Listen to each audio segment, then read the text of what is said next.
Je m'appelle Saba Mouleswiga. Geoffrey Cavalier. Alexis Jacquet. Clémence Coquillot. Marie Six-de-Dieu-le-Veu. Pauline Nadvlek. Céline Perrault. Cédric Pratt. Nina Pratt-Nguyen. Guillaume Suarez-Pazos. Mélodie Obadia. C'est français ça, hein? Non, Jacquet. C'est bien français, non?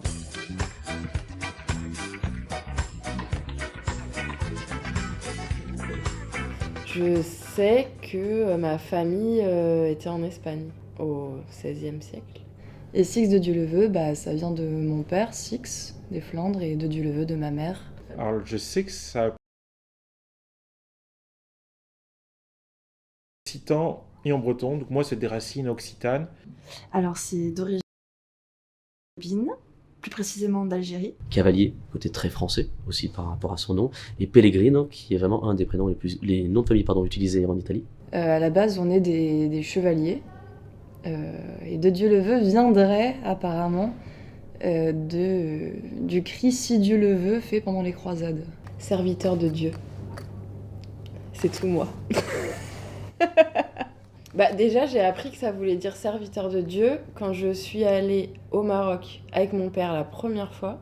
Et je ne sais plus qui on a croisé, un rabbin certainement, qui nous a emmenés dans la synagogue cachée de Fès. Et à qui on a dit notre nom de famille et qui, lui, nous a dit que Obadia voulait dire serviteur de Dieu. Je ne connais pas les origines. Et si je suis honnête, le nom de famille il a été changé, puisque papa, c'est le nom de mon papa, et papa est né en 1932, donc avant la Seconde Guerre, donc il était gamin, et il a changé de nom de famille et de prénom. Alors, c'est un nom qui a été francisé. C'est originaire de Pologne. Voilà, l'origine du nom, c'est Nadolski. Ça viendrait de needle, qui veut dire aiguille. Et les ancêtres étaient apparemment des tailleurs. Et comme c'était des juifs polonais, ils se sont cachés en France. Et ils ont changé leur nom. Et ils ont donné des prénoms français à tous leurs enfants. Et ce qui est marrant, c'est que quand j'étais plus jeune, j'ai grandi à Nantes, et là-bas on prononçait Prat. Mes parents ont toujours prononcé Prat. Donc moi, jusqu'à 23 ans, je m'appelais Cédric Prat. Et puis, quand j'ai débarqué à Toulouse, quand je disais Prat, personne ne comprenait. Donc depuis, je leur dis Prat. Et du coup, Suarez, autant c'est un nom très espagnol, qui est un peu le Martin, ou je sais pas, c'est un nom hyper courant, donc on peut pas dire que quand tu croises un autre Suarez, ça fait partie de la même famille, enfin, genre, c'est pas possible. C'est le nom le plus connu au Vietnam. C'est un tiers des Vietnamiens. C'est énorme. Il y a toujours quelqu'un qui me dit « Ah, mais t'es pas de la famille de... Non. Ah, mais tu connais pas... Non. » Ça a été difficile d'en faire quelque chose, de le ramener à une identité, quoi. Céline Perrault, c'est vraiment...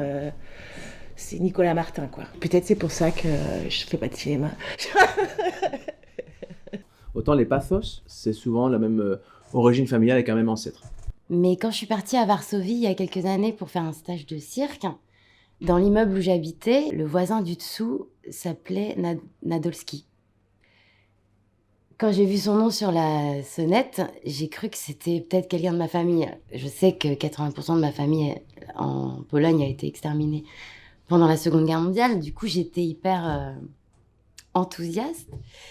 Et en fait, du coup, mon hôte polonaise m'a dit « Mais en fait, il y a énormément de gens qui s'appellent Nadolski en Pologne. Donc... » Mais je suis une double Perrault.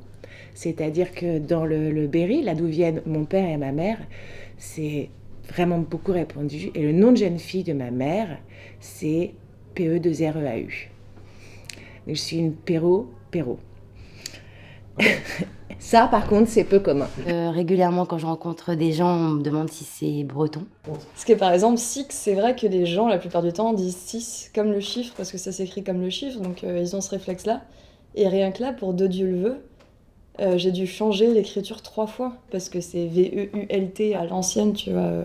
Et du coup, à chaque fois, les gens n'arrivent pas à... Même si c'est écrit sur un papier à côté d'eux, ils n'arrivent pas à l'écrire correctement. Ça me rend dingue. Après, Coquillot, l'orthographe est jolie aussi avec, quoi. Papa, tout mignonnement, quand il l'épelle, il dit que c'est une coquille dans l'eau. Non, par contre, des fois, quand ma mamie française, elle m'envoie des lettres, elle marque souvent Nina Pratt et jamais Nguyen.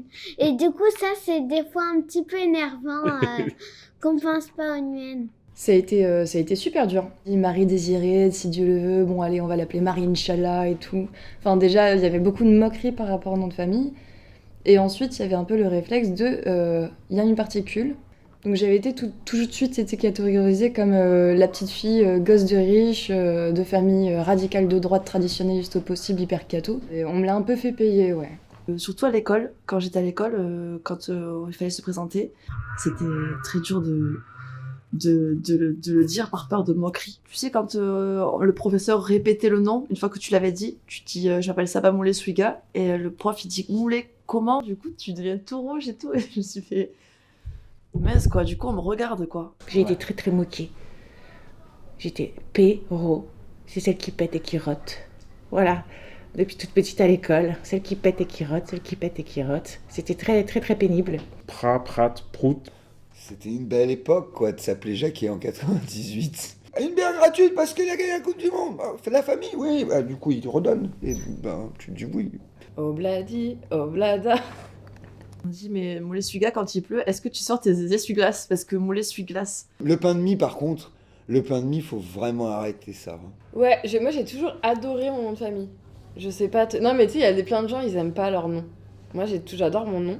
Je me suis toujours dit que si je devais avoir des enfants, je me battrais pour qu'ils aient mon nom parce que je le trouve trop beau. Je pense que finalement, je m'y suis attachée parce que je ne suis pas mariée. Et je pense que ça a joué. Je suis pas sûre que je voudrais quitter mon nom maintenant. J'ai toujours kiffé avoir un nom différent. Enfin, en fait, moi, ça m'a rattaché au fait de me dire, ah tiens, je suis moitié espagnol.